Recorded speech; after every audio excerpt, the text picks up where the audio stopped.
Welcome.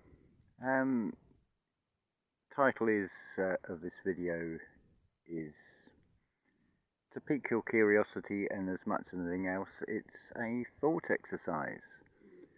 But before I come to that, I very rarely have notes, and I forget to say a lot of things. So the first thing is, what can I offer you? Well, for a start, there is the befriending service called DAPPER. That is depression, anxiety, panic attacks, paranoia, energetically resolved. So if you're struggling with life, do come and talk to me. I also offer Reiki healing and tarot card reading, 3-card readings. For as little as €5 or equivalent in dollars or pounds sterling. So let's got that out of the way. I was sent a fascinating little 3-minute video. It's a channel called History, the first half of the channel name, and then the second part is in a Cyrillic script, some sort of Arabic. So I'm guessing it says history in a non-alphabetic written form. There's only about 3 videos, and the last one is about 3 minutes long, and is a compilation of not just images, but moving images of giants, exceptionally tall people.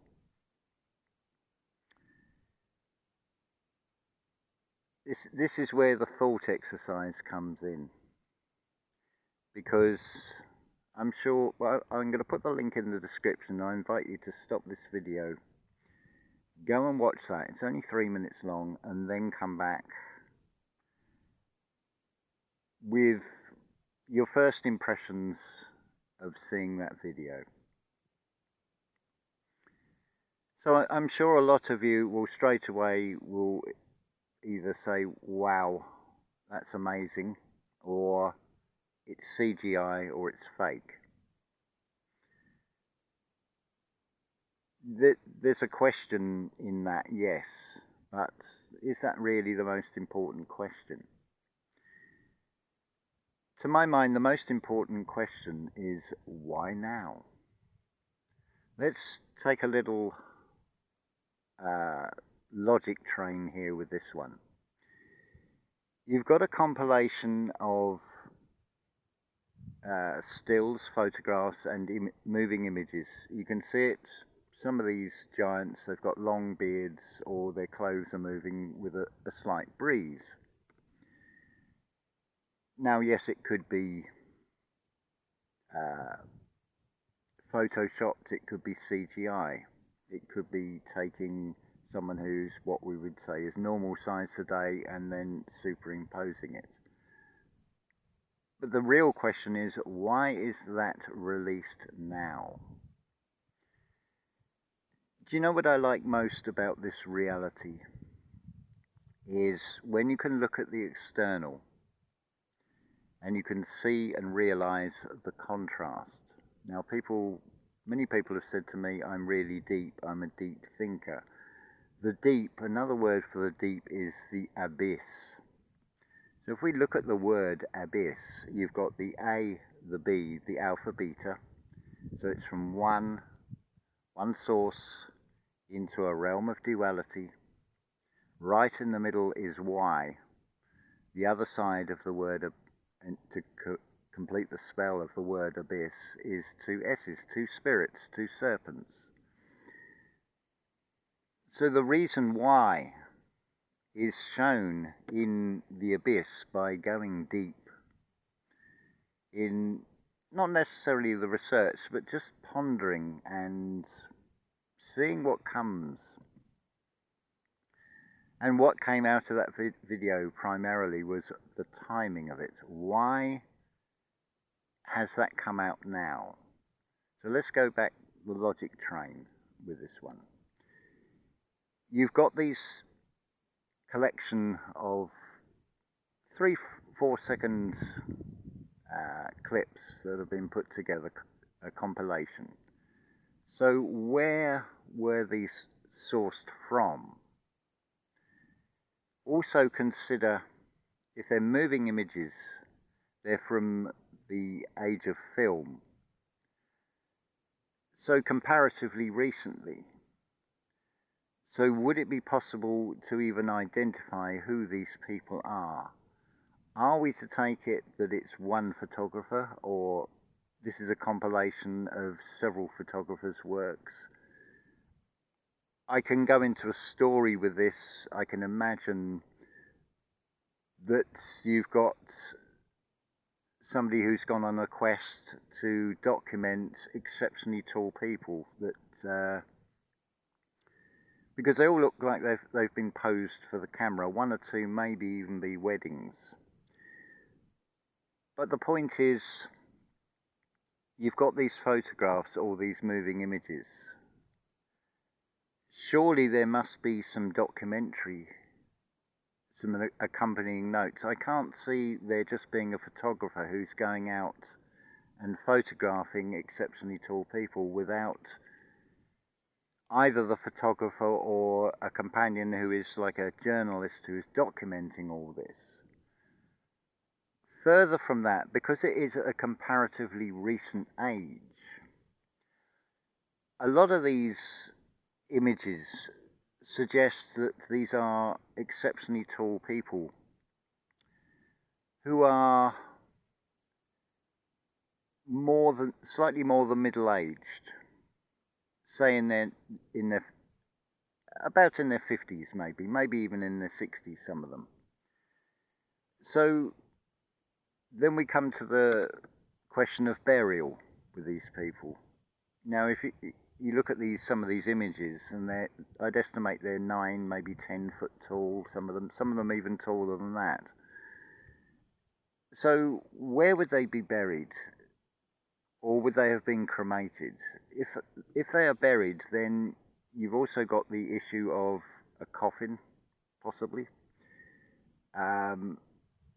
Grave markers, and I would imagine that any telltale signs will have long gone, but I would have thought there would be documentary evidence. Certainly there are thousands of newspaper reports of finding exceptionally large human skeletons, which would be from the same era. Now, can we see any other evidence? Leaving aside the question of whether that is fake or whether it is real, because there is a reality to this in the sense of the mind. When you consider the way the world is, and very much a message of we're small and we're insignificant, where everything is played out in the physical, but balanced with that, I don't know if you've noticed, from the perspective of the material world, what we could say is the first world problems. How am I going to pay the mortgage? What am I going to do for an income? Is this employment going to last? All these sort of things. How am I going to afford to run this car? Whatever it is, those problems in the material become giant, or can potentially become giant problems if you feed them with worry, obviously. So on the one hand, there's a theme of we're small, but the problems we face are gigantic. That's leaving aside the external world on a bigger scale and the implications of global conflict, shall we say, that is sort of hinted at periodically. What comes out of this is very much a theme of one door opens, another one closes, has been turned into a revolving door. What do I mean by that? Well, just look at the timing of the images of things like Tartaria, mud floods, Antiquitech, old maps showing pre-ice Antarctica, land masses around the North Pole, California being an island, lakes that are no longer there, and so on. How they've come out in recent years, and of course the Tartars. On a side note to this, Tartars, I remember hearing the term and just thinking there's something like Cossacks and not going any further into it. But what popped into my mind only this morning, a reminder before I came to Portugal. I remember it was on Radio 3, BBC Radio 3 one evening.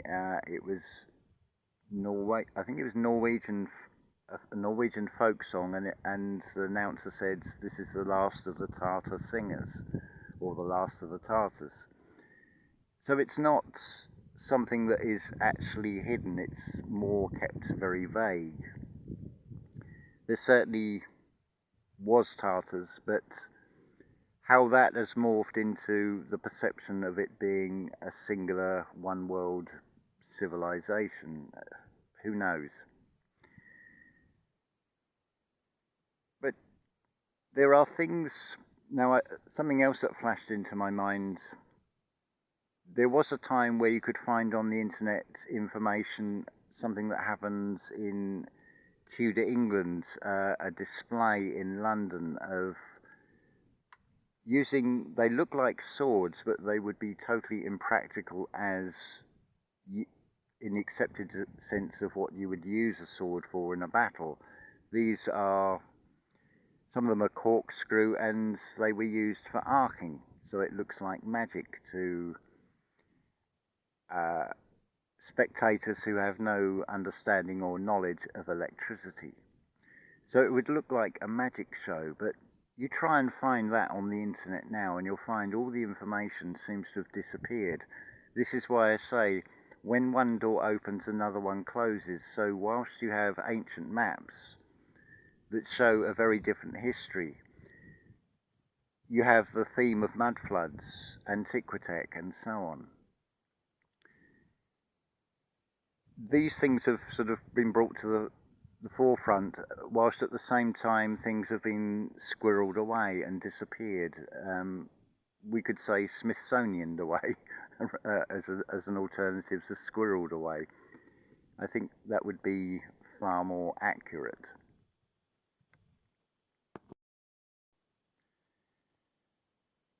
But like I say, this reality has a beauty in seeing contrasts and just looking beyond the superficial.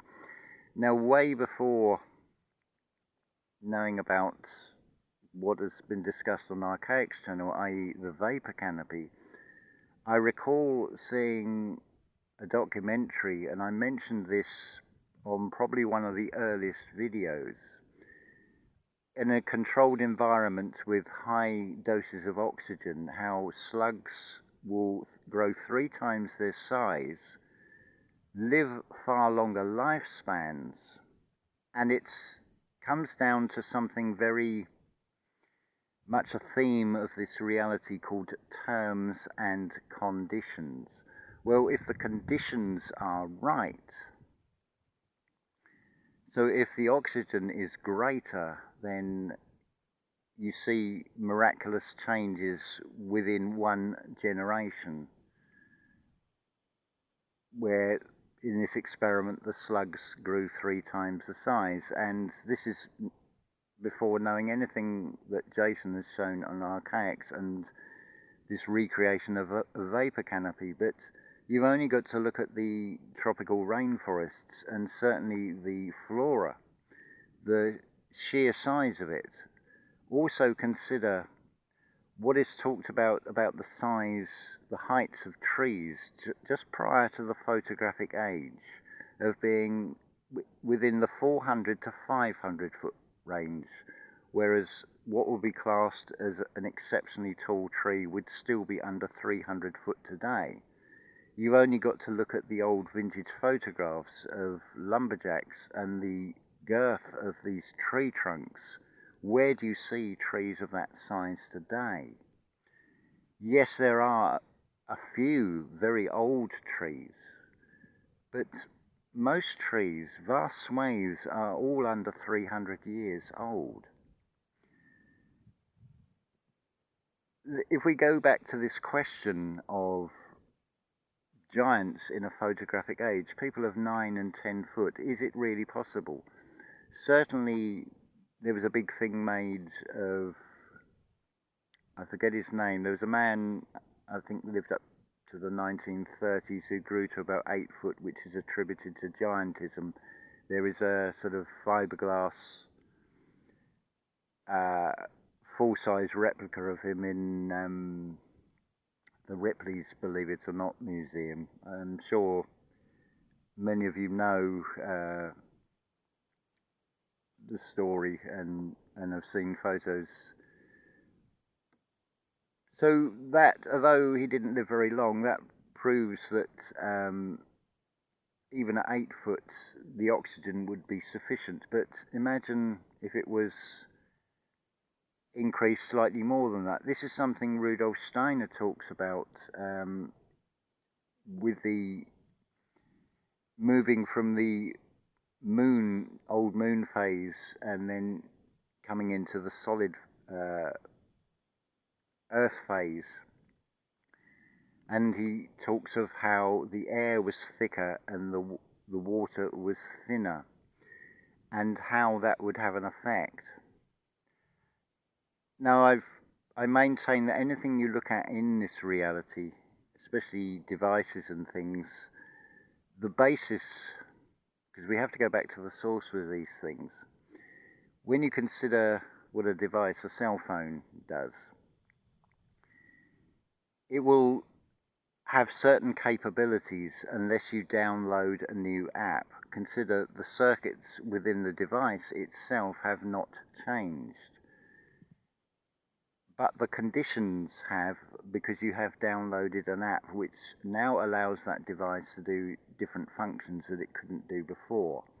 I would suggest that the download really is, again, based on what we call a spiritual download, and also terms and conditions, i.e. if we had more like a tropical climate, how things would grow. And I feel it is right that what is called the so-called junk DNA is no different from the circuitry in a device. It depends on the apps that are downloaded as to what that device, i.e. the physical body, is then capable of doing. It also leads to the question of, with an increase in height, does the strength grow exponentially? I would suggest that it does, based purely on when you see the colossal sizes of the ancient structures like Baalbek and Angkor Wat and so on. The estimated weights of these stones that can't be moved today.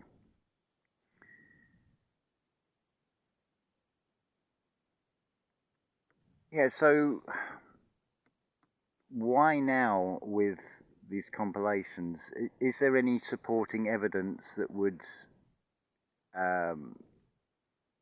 answer the question of, are they genuine? But the thing is, this is where the thought exercise comes in. It's not getting stuck on which would cause division between, yes, they're real, no, they're not.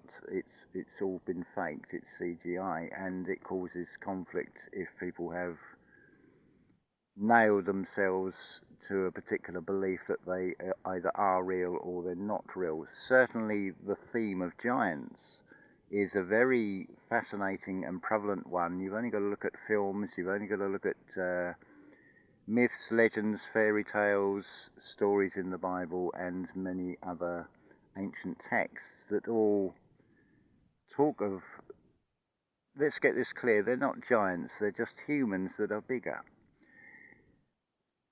That is something else. I don't know how many of you have noticed this if you looked at that 3-minute compilation. Notice how you've got people of all races, of all body plans. Quite amusing in a way was one or two of them would be your stereotypical children's book illustrations of an ogre with his great big bellies and the style of dress and things that they're wearing as well. It does lend credence to where we got the mythology, but also consider the other way. What about little people, the dwarves, the elves? Think of the word self, the spiritual elf. Are little people any more a fantasy than giants as well? Consider if conditions went further away from a vapor canopy condition, how that would have an effect.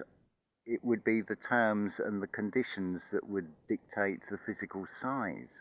So it's equally possible that there may at one time have been smaller people that were physical as well. Why there are not today, I would say, would be again down to conditions, oxygen levels. It would seem to be what is inbuilt in what is classed as or dismissed as junk DNA. What is contained in that will be the make or break on whether you survive and adapt to changes, on whether those adaptations are something already inside yourself that you're not even consciously aware of. It also comes down, it's not too much of a leap to say when people say to me, I can't find my spiritual path, I can't find my purpose. Well, again, maybe it's terms and conditions. Maybe the conditions, the time isn't quite right yet, but it doesn't mean you're not on your spiritual path. It just means that the things may have been presented to you, but you've just not seen them at that stage. So we're also very much with the revolving door theme. We're in a world of hello and goodbye, and it's another example of etymology. The word hello, it's easy to straight away say you're cursing someone because you're saying hello to them. But consider also hello sounds very similar to hallow and halo. And think about the word goodbye. It's used but pretty much devoid of meaning if you consider goodbye. You could say, for example, that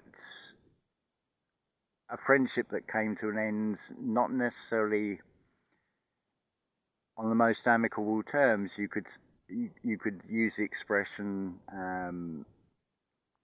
oh, we're no longer friends, we said our goodbyes. But what was good if it was an acrimonious separation, a termination of friendship? Where's the good between the two of you? And also the word bye, because you maybe come back from a store and say, oh, I bought whatever the item is, and someone says, oh, that's a bargain, that's a good buy. It doesn't mean it's saying farewell, but it's still the same word, but with a very different spell. But a goodbye, maybe it's a God-bye. Because with language, to keep in mind when you get like double O together, often things have been stretched, like stretching the truth. But coming back to the abyss, it is going deep, it is going beyond the superficial, so it's not, oh, the pictures of giants and the images of giants are faked, or they're real. it's going that deeper level and considering, why is this information being put out now? What is it trying to really convey at a deeper level? So it is worth going in deep in the contemplation, in a meditation perhaps, and seeing what comes through from this. Because certainly Clash of the Titans and the Olympians, the Olympics, are two very prominent themes at this present time. And I can't help but see that that is related into it, the timing of things coming out. This particular video that I'm going to put a link in the description to, it's within the last 2 weeks. Now, I'm not saying that the channel is fake, I'm not saying it's controlled. But what I'm saying is to consider the timing and where this information, where is the source? Is there any other evidence that can back it up? I would say, if you look at what are often described as mud flood and Tartarian buildings, you'll notice progressively the higher you go that the windows get smaller and smaller. So when you're on what is now the current ground floor, they are actually massive windows, very high ceilings in a lot of these old buildings. If you had a population where you had people of vastly contrasting heights, then to my mind it would make sense that the tallest people would take the lower rooms, because it would save on the resources the higher you build. There's also the question of where do they get their clothing from as well? I know it's in a different era where we don't have the off-the-shelf manufacturing like today, but when you consider, if it's true that looking at the old buildings where you've got the much taller windows lower down, that implies that there are a lot more far taller people in quite recent years, assuming the buildings are when we're told they are, of course. But it comes down to the question, I suppose, of with a decrease in oxygen, at what point, how tall would you be before that adversely affects you? Because certainly looking at those photos, as I said earlier, a lot of them seem to be middle-aged or beyond. Also interesting is the number of the men with the exceptionally long beards, which adds credibility to a lot of the mythology and depictions of things. And you'll see this with Greek gods and so on. They've all got beards, Zeus and that. And on a sort of personal level, I do find the whole subject of giants fascinating. Certainly when you see these images, yes, they're just human, but they're impressive because of their sheer stature. But it then comes down to, with conditions and things being different, I don't know how many of you have seen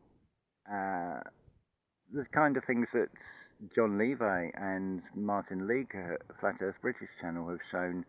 You'll get these street scenes and what look to be like wooden telegraph poles, but they have multiple horizontal, I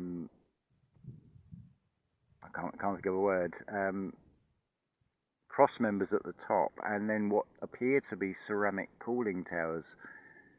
Maybe that not that long ago, that the free energy, where in a time when there was an increase in oxygen, air was thicker, would be sufficient. That, because how many of these alleged telegraph poles and things do you see with wires attached to them? Is it leftover infrastructure where the wiring has been removed? I don't know when wire, electrical wire, was first invented, going with the narrative of today. But it does seem rather strange with all these photographs, but it's also to consider, why is this presented at a certain time? What is it trying to extract from us? What is the mirror of the message that is not at the superficial level? I hope that sort of makes sense. So I think that's just about covered everything. I did make a few notes for this, but yeah, an interesting thought exercise, and apply this, I would say, to far more. Don't just jump in with it's true or it's false. Consider the source of it, consider the timing, what conditions is it creating, what are the terms to this? Because they do seem subject to term. How long before some of the information you can find on the internet today may be gone tomorrow? Maybe worth taking screenshots of a lot of these things and saving them externally.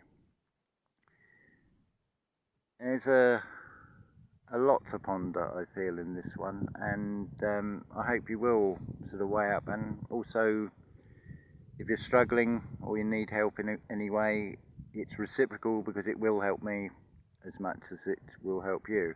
A lot of people that have come to me, they've been one-offs, which I take that as they haven't come back, that the outcomes have been successful. Certainly with the healing, I have testimonies to back this up, if I can find them. It's somewhere buried in community posts on this channel. So yeah, I think that's about everything. So on this beautiful and slightly cooler day, it remains for me to say unconditional love to you, to you all. And something else I always forget, check the description under the video, where you'll find all the information, ways to contact me if you wish to discuss anything on an individual level. And on one final note, the visioning is starting to happen. This is just